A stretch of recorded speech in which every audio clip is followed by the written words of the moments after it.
Hey there, Firewood friends. It's Mike with K&L Firewood, and today I'm going to show you my shooting range. I've kind of kept it a secret. I've not really mentioned it too much. I know the whole gun thing is kind of taboo on YouTube. I don't want to get dinged for anything. I'm not going to be disassembling any guns, or I won't even shoot any unless you guys won't see me shoot. I'm not that good, so I'm not sure how entertaining that's going to be. But I've got a guy locally who makes competitive steel, and the guys he sells to, the USPCA, are very particular about their steel. It's got to be perfect. If it's not perfect, it gets thrown in the scrap bin. And these are what he calls his seconds. There's nothing wrong with them for a recreational shooter going out to shoot some steel. It was fairly cheap, not so much now, but in any event, so firewood and guns and family. Isn't there a channel called Firewood, Guns, and Family? I don't know. Maybe there should be. It's kind of what I'm into, I suppose. 8-inch plates.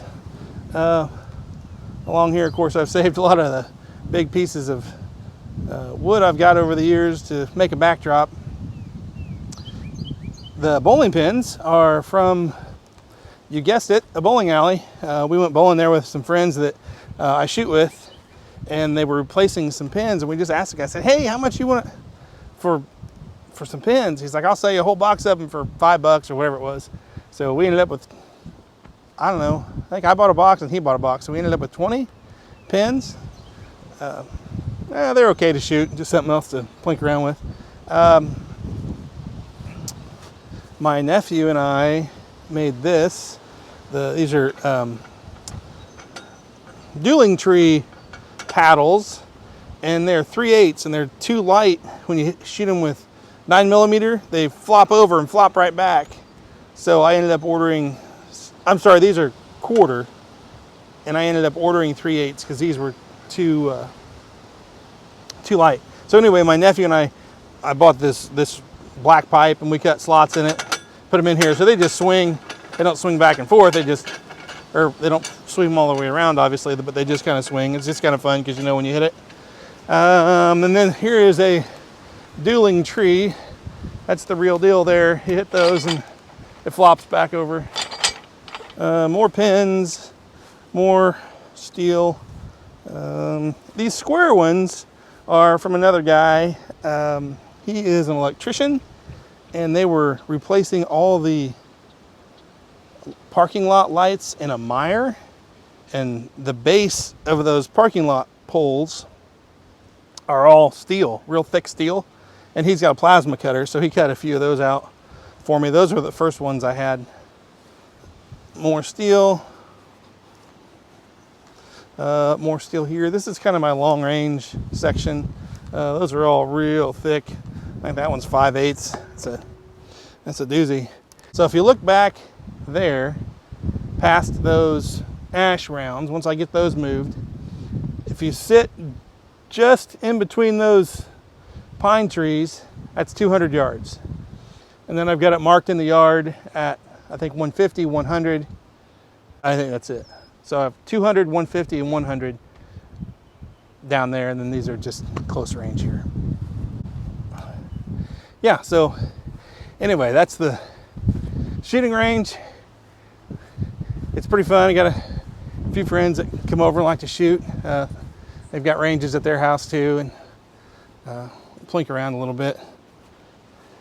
Like I say, if you want to see me shoot some guns, I'll do it. But I suppose if you twist my arm, but I'm not that good at it, so it's probably not that entertaining. You see a lot of misses.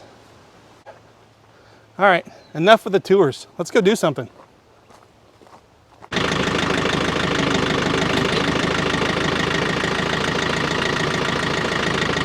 And here we are over at this monster ash we cut a few weeks ago.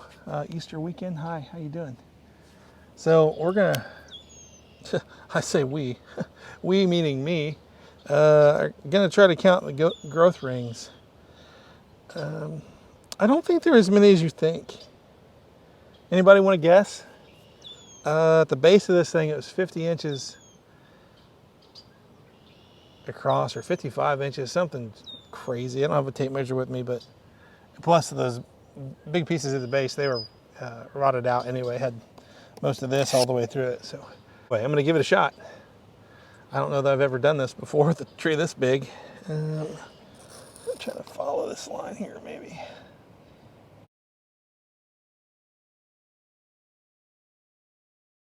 Put down in the comments how many you think were there. Take a guess. So just for reference, I'm 5'10", 5'11". I'll give you the answer at the end of the video. But comment down below what you think it is first. No cheating. Yeah, so one other thing I wanted to show you. 2 days ago, it's the 22nd or 23rd now, so on the 19th or 20th, it was uber windy. 26 miles an hour, pretty much all day. I tried to video, no go. But I've shown you this root before. It comes out of the ground, it's all barked. It was attached to this humongous cottonwood tree. And the top fell out of it. And I was in the woods when it happened. I was just getting out of the wind, kind of up there at the front, and I heard it come crashing down. Super eerie. If it's windy, you stay out of that woods. Even more so now with, you know, ash dying off the way it is. That can be super dangerous. So anyway, I wanted to show you that. I don't know what I'm gonna do with it. It's the size of, it's as long as 2 or 3 school buses from tip to tip. So I don't know what I'm gonna do with it. Hopefully it rots this winter. It just disintegrates. It's cottonwood. It's like paper anyway. So here's more of my tree service supply. And what I've found with this grapple is if you just kind of lay the stuff on the ground in a row, it'll pick it up nice and easy. To run into a pile like that and try to grab something like I initially thought I could do, not so much. Maybe a root rake grapple would do that, but not that log grapple. That's just not what it's designed to do. But if you had them laid up in a row, you pick them all right up. The log tongs and the hookaroon, or pickaroon, whatever you want to call it, are must-haves when you're dealing with firewood, in my opinion. My gosh, there's some good pieces over there. It's a little bit like mushroom hunting too. When you have a pile like this, like, ooh, there's a good piece. Ooh. Let's see how much of this we can actually get picked up. I like to operate it like you see the guys on the log trucks. They come straight down on a pile. And then I don't drive my, we'll call them forks, into the ground. I kind of hover right above the ground and then squeeze with the nose. I drive right up to the pile and then squeeze with the nose. Slowly, watch what it's doing. Didn't quite get them all. I'll try again. There we go.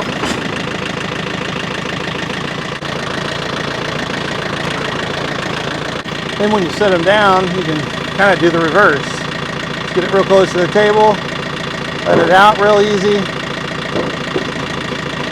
And usually just set right there.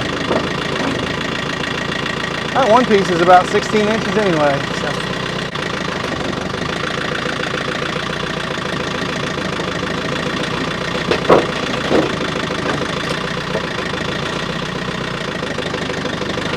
That's going to wrap it up for today, guys. There were 113 rings on that ash log. I guess I wouldn't have guessed that prior to counting them, but 113 years old. That's an awful old tree. The girls have got their little piles of noodles here. They're going to do a fire it up Friday like Dell does, but they're going to do it on a Monday. And you're going to see it on a Sunday. Wrap your head around that. Thanks for coming by, guys. Appreciate it. We'll see you next week. My mom's on me about saying, see you later, guys. She said, there's girls that watch too. So, bye, Mom.